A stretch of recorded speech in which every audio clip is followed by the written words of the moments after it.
ఢిల్లీలోని ఏపీ భవన్ వద్ద high tension నెలకొంది. షర్మిల ధర్నాకు పర్మిషన్ లేదని పోలీసులు చెబుతున్నారు. అయితే శాంతియుతంగా నిరసన తెలుపుతామని కాంగ్రెస్ నేతలు తెలిపారు. మధ్యాహ్నం 2 గంటల నుండి సాయంత్రం 4 గంటల వరకు ప్రత్యేక హోదాపై షర్మిల ధర్నా నిర్వహించనున్నారు.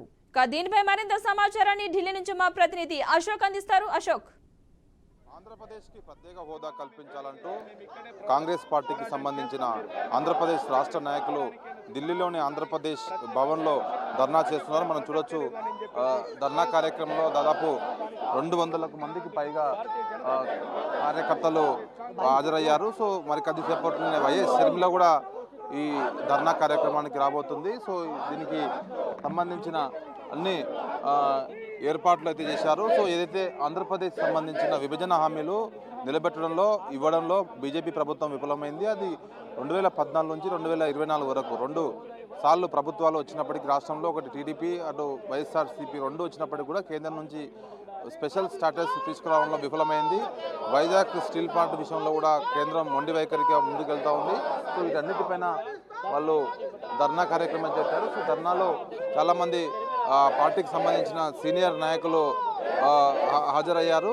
సో ఈ ధర్నా చేయడానికి ముందుగా పోలీసులు పర్మిషన్ ఇవ్వలేదు. కానీ పర్మిషన్ ఇటు ఆంధ్రప్రదేశ్ భవను అటు తెలంగాణ భవన్ సంబంధించిన రెసిడెంట్ కమిషనర్ రిక్వెస్ట్ లెటర్ ఇచ్చిన తర్వాత పోలీసులు వాళ్ళకు పర్మిషన్ ఇచ్చారు. మొదటగా వాళ్ళకు పర్మిషన్ ఇవ్వలేదు. సో ఓవరాల్గా అయితే ఇది దాదాపు 2 గంటల నుంచి సాయంత్రం 4 గంటల వరకు ఈ ధర్నా కార్యక్రమం జరగబోతుంది. సో ఆంధ్రప్రదేశ్లో వైఎస్ షర్మిల అధ్యక్షురాలైనాక కాంగ్రెస్ పార్టీకి సో ఆమె ప్రజల్లోకి వెళ్లేందుకు ప్రయత్నం చేస్తుంది.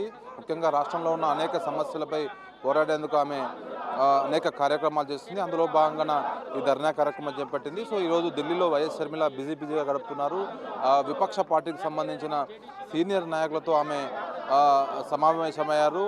సో ఆ సమావేశం సందర్భంగా ఆంధ్రప్రదేశ్కు ప్రత్యేక హోదా విషయంలో పార్లమెంట్లో పోరాడాలంటూ ఆమె వాళ్ళకి వినతి పత్రం ఇచ్చింది. సో నిర్మలా సీతారాం యేచూరి కానీ అదేవిధంగా శరద్ పవార్ లాంటి కానీ తరుణ్ సిగు కానీ వీరంతా కలిసి ఏదైతే ఆంధ్రప్రదేశ్ విషయంలో కేంద్ర ప్రభుత్వం మొండి వైఖరిగా వ్యవహరిస్తుంది కాబట్టి పార్లమెంట్లో దీనిపైన పోరాడాలంటూ ఆమె వినతి పత్రం ఇచ్చింది. సో ప్రస్తుతం ఇదే మనం చూడొచ్చు విజువల్లో ఆంధ్రప్రదేశ్ ప్రత్యేక హోదా ఇవ్వాలంటూ ప్రధానంగా వీళ్ళు డిమాండ్ చేస్తూ ఉన్నారు. సో మొత్తానికైతే సో ఇది ఓవరాల్గా షర్మిల అధ్యక్షురాలైనప్పటి నుంచి ఆమె యాక్టివ్గా అనేక కార్యక్రమాలు చేపడుతుంది. సో అటు రాష్ట్ర ప్రభుత్వంపై విమర్శలు చేస్తూ ప్రజల్లోకి వెళ్తూ ఉంది. అందులో భాగంగానే ఈరోజు ఈ కార్యక్రమం చేపట్టింది.